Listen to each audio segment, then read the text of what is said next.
Do your children know how to play independently? Are you confident in knowing how to hold a boundary and let them be? Or do you buy into the modern, cultural, Western pressure of having to entertain your children all the time, or not really understanding how to focus on your needs with them in the room? Hey everyone, I'm really excited for today's conversation. This is actually a conversation that I had months ago, and I'm really, really excited for you to hear it today. Her name is Avital, and it's actually Avital Levy. She is the founder of the Parenting Junkie podcast. And if you do not listen to this podcast already, you have to go listen to it. She is amazing. A lot of my clients have told me that they found me through her podcast or vice versa. And I just love her to pieces. I used to listen to her podcast all the time. Avital is a performance coach for parents. TPJ empowers visionary parents to step into, the Parenting Junkie empowers visionary parents to step into their leadership role and to create family bliss. Her work has been featured in the New York Times, Huffington Post, Motherly, Wellness Magazine, Scary Mommy, Thrive Global, amongst others. She is regularly interviewed for parenting conferences around the world. Avital has been published as a featured expert on Mind Valley's new series, Little Humans. She runs courses, in-person retreats for her thriving community of tens of thousands of parents around the world. Okay. You need to know this woman. That's all I need to tell you. So let's dive in to today's conversation about independent play with Avital Levy.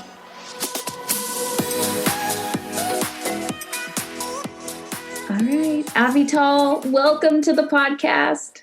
Heather, thank you so much for having me. I've been hearing so much about you. My clients and community rave about you, and this has been a conversation I've been longing to have, and I'm very, very excited to have you here. The Parenting Junkie podcast. How long have you been podcasting and doing the work you do? Heather, first of all, thank you so much. And right back at you. The feelings are mutual and I'm really honored to be here. How long have I been doing the work I do? You know, my podcast, I think is 2 years old, I want to say.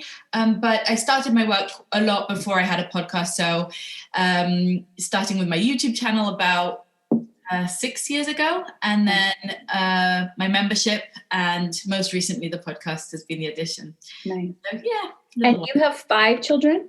Correct, yes. Wow. And what are their ages? They're from 9 to 0. So I have a 7-week-old, a 2-year-old, a 5-year-old, a 7-year-old, and a 9-year-old. Wow. So you have a lot of experience in parenting, and I'm sure your work has evolved and changed over time. And it's always that question people ask of like, how did you get to where you are today? So just a little background information on what inspired you to start doing the work that you're doing. Yeah, great question. So my background is actually in design. I trained as a graphic designer, and I worked in branding and identity design for quite a long time. And I loved it and still do. But when I became a mom for the first time, it's funny, I didn't want kids. Although I was young when I became a mom, I didn't want kids. I come from a very strong family culture with big families, with lots of children around. And whilst everyone around me are amazing people and amazing parents, it didn't look like much fun. I have to be honest, right? When I saw it, I was like, yeah, I get it. But I also kind of don't. Like, why would I want to be so exhausted and the sleepless nights and just kind of constant cleanup and constant care for someone else? It just didn't look like such a fun path to me. And sometimes it looked worse than not fun. Sometimes it looked like kind of depressing, or like you really lose yourself, or like you end up feeling like a victim no matter what you do. You're just bending over backwards to care for these little people. And it seemed like something where I could foresee myself in the future looking back and being like, I did all this for you. I gave up so much for you. I sacrificed so much for you.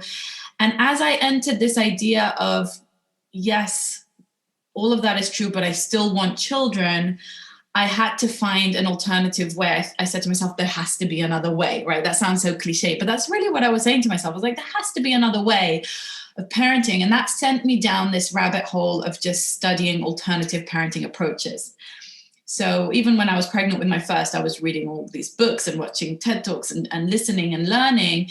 But even with all that education, self-education, I still came across those dark places with my first child. I remember vividly this moment where he had just turned 2 and he was just starting to have those power struggles. And I remember him standing at the top of the stairs and just this frightened look on his face, looking down at me because I was letting rip. I was just like roaring at him in anger. And he was only 2 at the time. And I really had that kind of, come to Jesus moment where you look in the mirror and you're like, this is not who I want to be. This is not how I want to behave. And so I share that to say that even though I was very aware of how I should parent, it still was many years of work and continues to be many years of work for me to actually be able to implement the things that I know theoretically. So yeah, that became such a passion of mine. Just to answer your question of how I actually got into the work, was that became such a passion of mine and such a calling. And I kind of felt like, how had this not been part of my education? How was this not something that I knew how to do? Why didn't parents around me know about it? And I'm talking about peaceful and conscious parenting, but I'm also talking about a million other things, a million tips and tricks and hacks and ways of making it, more enjoyable. And so I started to share what I learned. And that's why it's called the Parenting Junkie, because I became such a junkie for this information. But I knew that not everybody has the same stamina or time or passion as I did to start reading through books upon books and taking all the courses. And so I started my YouTube channel just as a way of making it more accessible to others, because people would ask me again and again, can you tell me about what, I don't know, cloth diapering or whatever random thing I happen to be doing. Yeah. And I said, why don't I just make a quick video and then I can tell everyone at once? And it kind of spiraled from there to a place where I combined my design background with all of my education, with parent coaching training, hopefully to create something a little bit more, a little bit new, and fuse the very practical design side that I have with this passion for childhood development and, tools of mindfulness and influence and that kind of thing. It's always interesting to me how, people are like, what's your thing? And you start with your one area and then you're like, oh no, you go in this rabbit hole, you start pulling out, and then it's so diverse around. There's not one thing. And I think you and I could talk forever about this, because mine was, I have a social work background, and then I get into conscious parenting, and that same thing where I'm standing there and I'm like, I know this theoretically, but I'm screaming at the top of my lungs. And now, with the pandemic, and I'm like, my goal as a parent is not to yell and for my children to feel loved. And education is very different, and that's okay, right? But there's this pressure and expectation that we put on ourselves. But let's talk about that, yelling and knowing things, right? Reading something in a book, or being the parenting junkie and going down, getting all the education and gathering all the information. How do we embody that and translate that? And I know you have your own stories as well as how parenting has triggered you. Mm-hmm. Well, I think that's a great question. And I think it's actually overlooked, especially in the softer realms of like relationships and parenting and stuff, because I think we think that once you've heard a concept, now you know it and now you can practice it. But being a parenting junkie is just like saying being a swimming junkie or any other skill. You can read all the books on swimming. You can watch the movies. You can take the courses. That doesn't actually mean that you can do it or that you're proficient at it. You've got to get into the water and practice a hell of a lot, right? Like for a long time and in an intense way, again and again, before you truly build those muscles and the composition of your body changes and your physique is now much more adapted to this activity of swimming. Conscious parenting is really hard. It's very similar to any other challenging skill like hiking, swimming, whatever, something physical that you could envision. You sweat a lot on the way, and it's a practice. It's a practice. And no one ever fully gets there, right? There's always the next level of how you can up level, and you might get injured. You might have setbacks. You might have, poor weather or whatever that just doesn't allow you to perform the way you might want to. And so I see it that way. I think that it's a lot of hands-on practice. So going from your first child to your fifth child, what is that like now? Because I know I always say, not the first one is a guinea pig, but you're learning everything. I say parenting is personal growth on steroids. And now having, your fifth child, are you like, oh, I got this, or new things come up? I think it's a bit of both, it's both things are true. Many things are much less, abrasive and a shock, right? Because I've raised babies before and a lot of it is very smooth sailing because I'm less anxious or less surprised, less caught off guard, just more experienced in all of those ways.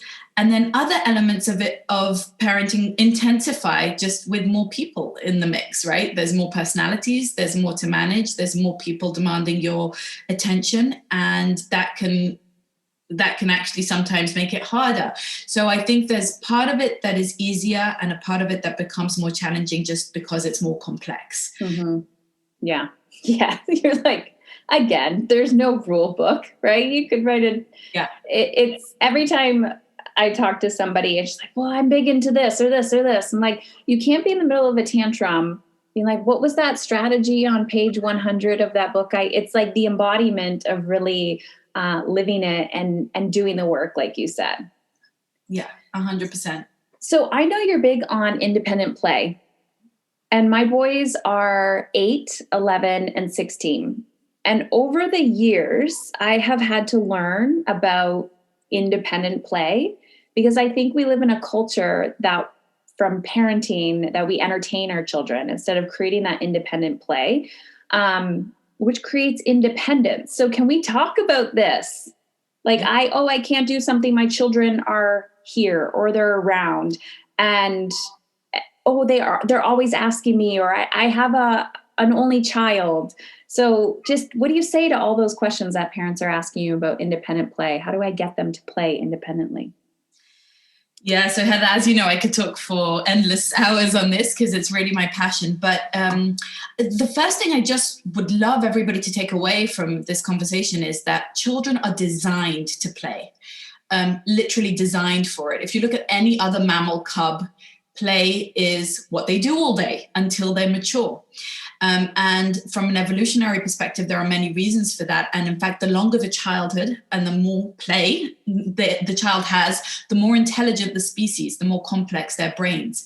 The way that brains develop is through play, which is basically trial, error, exploration, right? Testing out skills.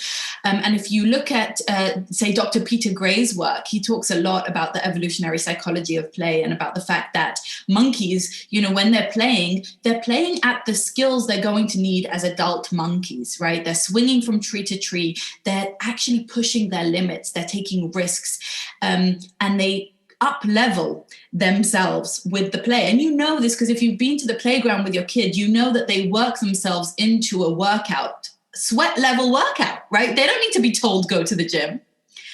They do it if they're given half the chance, right?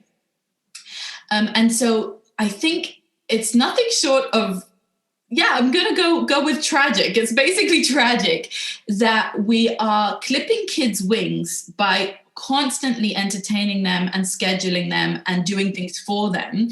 But it's also tragic for parents because it's part of what makes parenting frankly, a miserable experience. We're not supposed to be demanded upon 24/7. I have 5 kids and I still expect to be able to sit and drink my coffee, have an hour's meeting without being interrupted, go to sleep on time, all sorts of things that keep my sanity and my health, on track.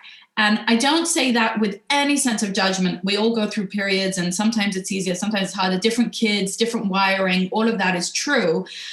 However, there is so much that we can do to encourage independent play, and it behooves us to, because it not only deeply benefits our children from a psychological, emotional, developmental, academic perspective, but it also makes our life just so much easier and calmer and more enjoyable, which is a positive loop, right? That's a positive cycle that makes everything easier for everyone, which is why I'm so passionate about this point. Well, do you see a huge correlation with independent play and then maybe emotional intelligence and those children growing up into teens and adults? Do you know any research behind that? There is so much research. It's not so much the connection that I see as much as the research that's really been linking things like, they study how much kids play with blocks in kindergarten, and then in longitudinal studies, they see a correlation with future academic success, right? It's things like that. And certainly social and emotional skills develop, scientific exploration and academic skills develop, verbal and linguistic skills, and of course, fine and gross motor skills, right? Because they're active and they're actually moving their bodies and exploring. And there's also, I just want to interject and say, there is a lot of different types of independent play. A lot of us just imagine playing with dolls or playing with Lego, and that's great. But dressing up, building forts, moving our bodies, right? The children will naturally kind of do their own yoga and that kind of thing. So all of those things constitute independent play, and they're all highly critical and helpful for children's development. And I think for their behavior as well, for their self-regulation, right? I think children just become a lot more pleasant to be around, much better behaved, as it were, at home, when they have this, this flow that they get into, and it's something that they own, that they're self-directed, self-motivated, in charge, right? Children are so rarely in charge of anything, but their play and their imagination, they can 100% be in charge of. And for some reason, we feel the need to put ourselves in there as well, right? To kind of penetrate into that realm of their life as well, which frankly, parents don't usually enjoy. It exhausts them. They don't want to play mermaids. They don't want to build Lego, and yet here they are doing it. And it's not only not necessary, it exhausts parents. It makes them resentful and irritable much of the time. I'm not saying if you enjoy playing with your kids, by all means, play with them. But if you're doing it because of some kind of sense of duty, you have to realize that independent play is wonderful for them. It's just wonderful for them. Yeah, I often hear people say, then they're scheduling in this playtime with their children and I got to sit there and do the Legos. And I'm like, well, do you enjoy that? Well, no, but that's what they enjoy. And it's but you matter too. And that's okay, right? That, they're craving attention from me because I'm working all day. And it's is that true? Or are you projecting that, right? So what is yours that you're projecting, this guilt that you have versus reality? And there's so much there, but we need to be able to stop and think and say, is this mine or am I projecting this? But it's also one of those hooks. I still catch myself in it where I'm oh, I should be. And I talked to my husband about this. He's why do you feel guilty? I won't act on it. I'm this is ridiculous, because I was having a conversation with a friend and she was buying into that. And then I'm should I? And I'm stop. It's this addictive mindset. And it's so annoying because it's a cultural thing. It is 100% a cultural thing. And I think it makes a lot of sense for us want to connect with our children, etc. But you also have to ask yourself, if you're sitting there and kind of through gritted teeth, just forcing yourself to pretend or whatever, is it hitting the spot that you were trying to hit? Is it making your kid feel that love and that attention? Or is it making them feel mommy's growing increasingly impatient and she's just doing this because she feels like she has to, and I'm actually a burden and she doesn't really want to?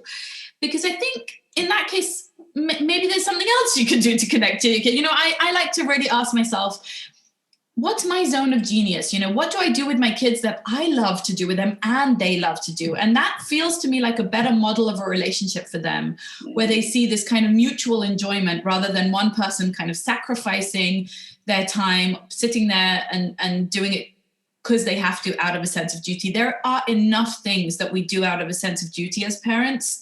I don't think that play needs to be one of them, because it's supposed to be an enjoyable realm. Yeah. And I love baking with my kids. I love doing art projects with them. I like to read to them. I love hiking with them. There are so many things I enjoy doing. Pretend playing happens not to be one of them. And I think not only I don't enjoy it, but I probably kind of ruin it because I have my adult ideas. Have you ever had this experience where your child asks you to draw something, and then when they see that you're much more skilled at drawing, they don't want to draw anymore? They're like, well, you drew that horse so much better, so can you draw me another one? Yeah. And that happens with kids because they see that we have, more developed ideas, and we can come up with the names and the scenarios and the games and how to build the bridge and how to do the things. And it actually, by comparison, makes them feel incompetent. Yeah. And so I think it actually might disrupt their imagination and their flow more than it enhances our relationship when we step into that realm. I'm hoping so many people are listening to this and being like, oh, deep exhale. Like, I don't need to enjoy that, because I've never enjoyed playing with my children in that capacity. And I watch the connection that I have with each one individually based on our like interests. Right. And they're all different. And it's like, we connect here, we connect here, we connect here. And that is okay. Like, you can insert your needs as well and say, this doesn't serve me, and that's okay. So let's talk about the huge pink elephant in the room, which is screen time.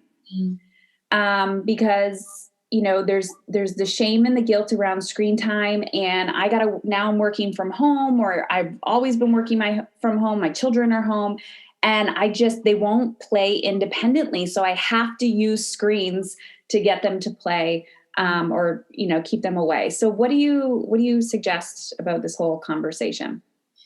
Heather, I love Magda Gerber's quote, where basically every answer to every parenting question is, it depends.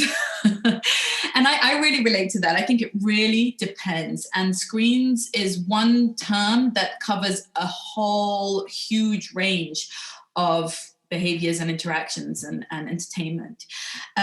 So I have good friends who are unschoolers, who have zero limits on screens, and the kids are on screens for many hours a day, and they also are in any kind of content that they want to be in, and there is no limitation on that. And I don't feel comfortable with that for my family, but I just say that because I don't come with any judgment around this. I think that you have to do what works for your family, and there's so many different ways, and it's also a rather new element in human history. So I think that the information is very conflicting and confusing, as in a pandemic, and it's just, wow, it's really, really complex.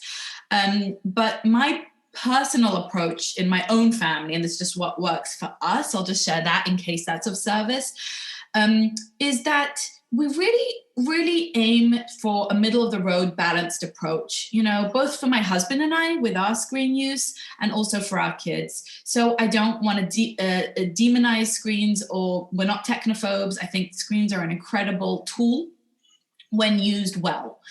And for me, when used well, that means we're not going to do it for many hours a day. We're not going to do it at the sacrifice of physical movement, or of being outdoors, or of socializing, or of reading a real book as well. And we're not going to just do any old thing on the screen, right? I think that there are YouTube channels that can turn your brain numb.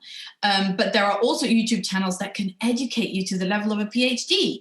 And so developing critical thinking with our kids of, well, how do we behave after we switch off the screen? How does it make our body feel? What are we learning? And does it make us, enhance us as people, or actually, make us desensitize us to violence, for example?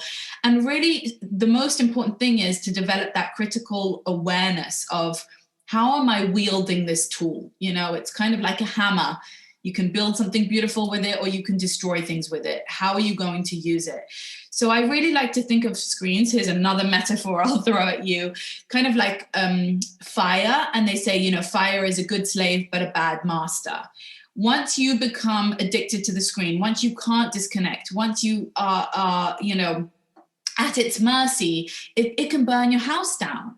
But when you use it mindfully, it can warm you, it can cook your food, that kind of thing. Fire does all of those things, and that's wonderful. So I think the boundaries around screens are very, very important. And the way we do that in our family is that we have set screen days and set screen times.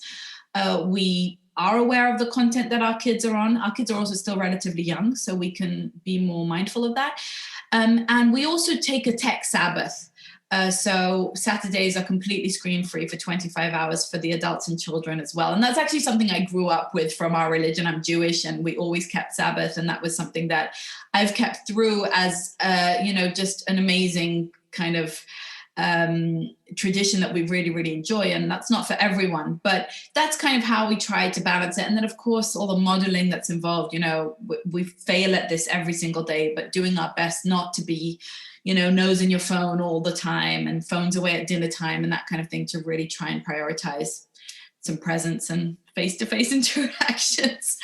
I love how you said we fail at this all the time, because it is about, I catch myself, I'm like, what am I doing? And especially when you have an online business, and I'm always trying to what's your intention, right? If you're you're posting or you're checking, replying to messages, put it away. And I'm okay to disappoint people, right? The ones that are texting me are like, hey, you didn't get back to me. I'm like, this is not a 911 service.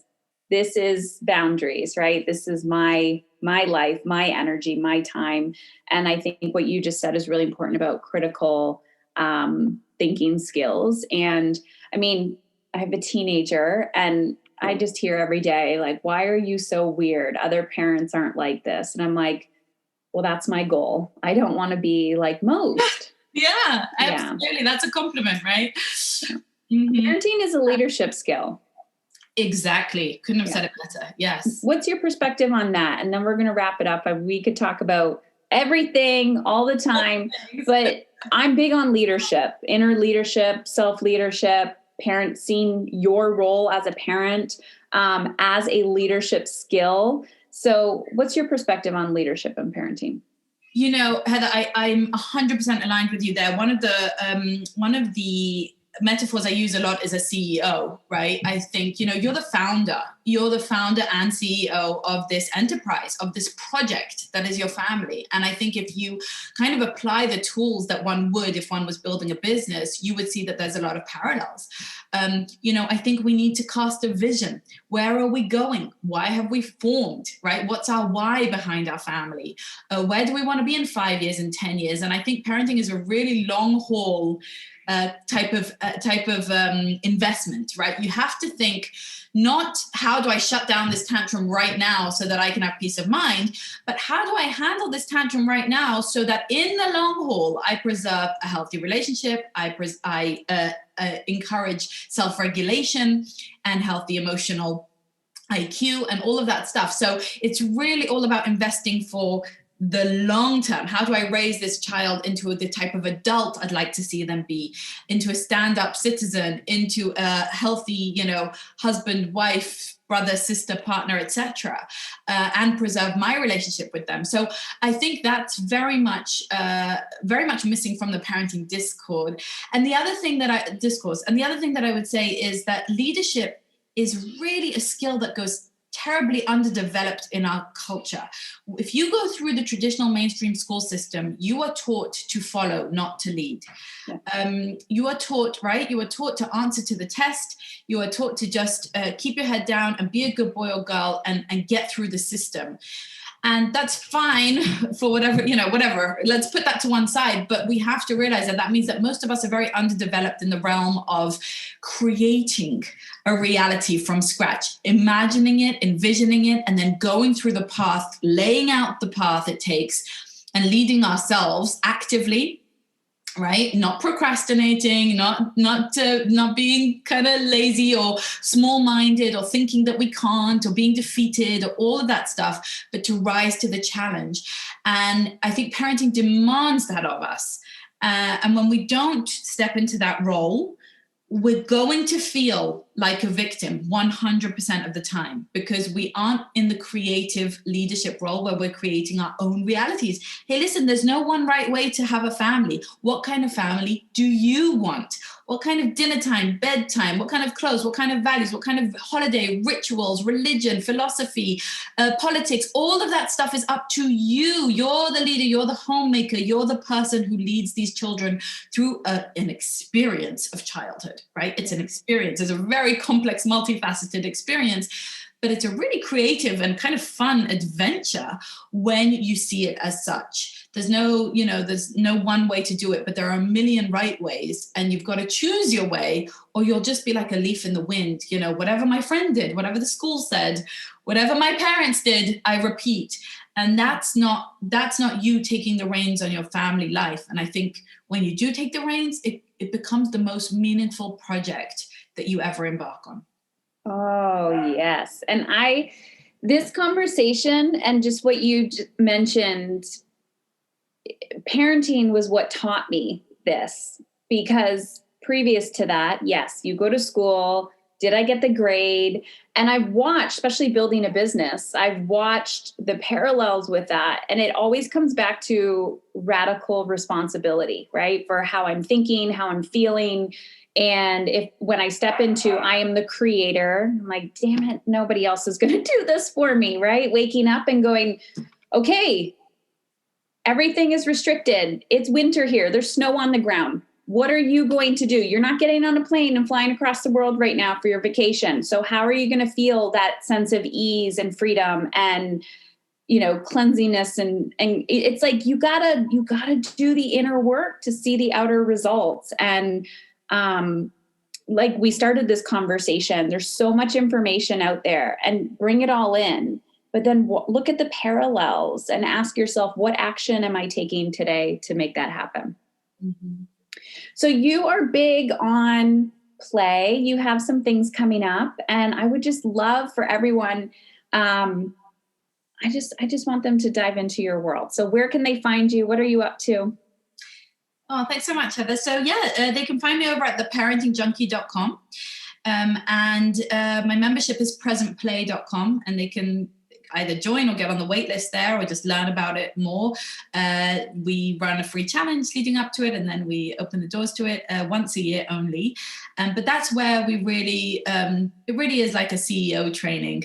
We go through every single month, we take on projects and in the home, in our minds, in our hearts, and we take baby steps that accumulate and that compound over the years and make a big, profound change, a life-changing change in the way that we show up to our parenting. And I'll just underscore that phrase, is the showing up, right? That's what you're talking about when you talk about leadership. It's okay, I'm locked down, I don't have help, the house is a mess, or we're not going on our vacation. How do I show up to this moment and the next moment and the next moment? And that's hard. So to circle back to the first question you asked me, that's the practice piece, right? That's the difference between talking about swimming and actually swimming. And yeah.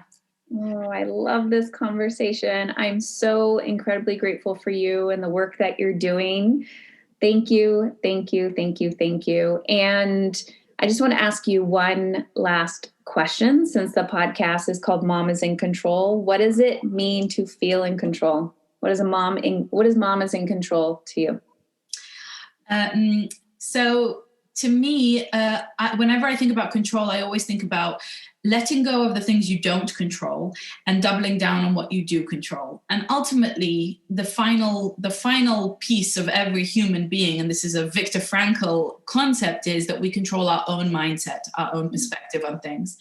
And so I think the biggest element of control for me, in a positive sense, is when I'm able to reframe or tell the narrative, tell the story from a perspective that serves me and others, rather than burying myself in a victim mindset, really getting into an empowered mindset. And I think that's where we control, where we have the most profound sense of control is over our mindset. Awesome.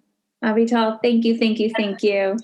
It's been a great pleasure. So incredibly grateful for you. And we will have all the show notes or all the links in the show notes, and look forward to connecting. Fabulous.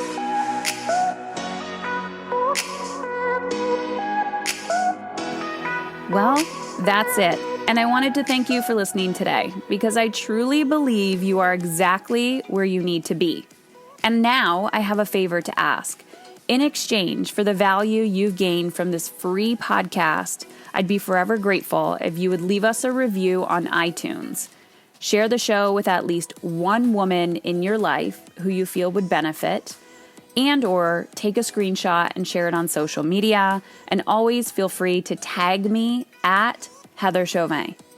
The world does not benefit from your guilt and fatigue. The world needs more women who are willing to unlearn everything they've been taught. Women who are courageous enough to feel good and not let guilt run the show. I believe you are that courageous woman. To see if my community and coaching is the right fit for you and your big vision, the relationships you desire, the money, time, energy that you know deep down you are capable of creating, then head on over to heatherchauvin.com/work with me. That's Heather Chauvin, CHAUVIN.com/work with me, and take the next step in the right direction.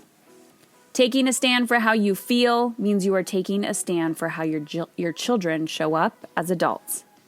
And if you have a personal question or topic you'd like me to answer on the podcast, text me 313-710-5199. 313-710-5199. You are so worthy of feeling good. Now go do some scary shit.